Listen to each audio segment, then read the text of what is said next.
Copilot, what's going on here?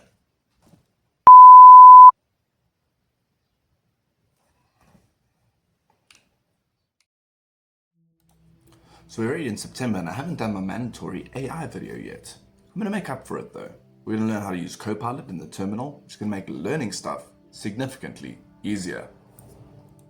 So the first part of our journey begins here in GitHub. Once you're signed in, you should see this Copilot icon. Click the drop down, go to say download for and CLI.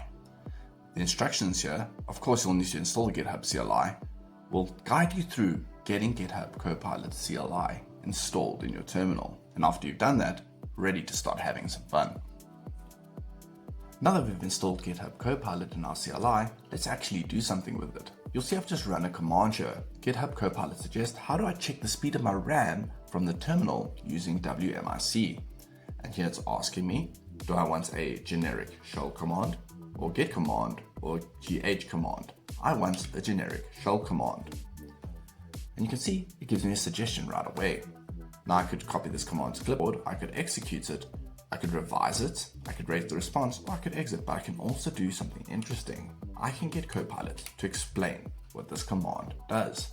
You can see it gives me a little blurb here on what it does, and if I'm happy with what it does, I can go ahead and execute that.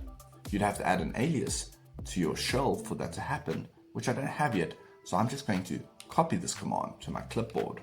And when I run this, you'll see that I get the speed of my RAM. And now I can get one that matches the speed when I need to replace my RAM. Isn't it crazy in this day and age that we have an entire library at our disposal? Now on top of that, we have the power of AI telling us how to do everything and assisting us. Could this be the year that you become a terminal ninja? I think so. So if you found value out of that, you know which buttons to press. But until the next time, my friends, happy hacking.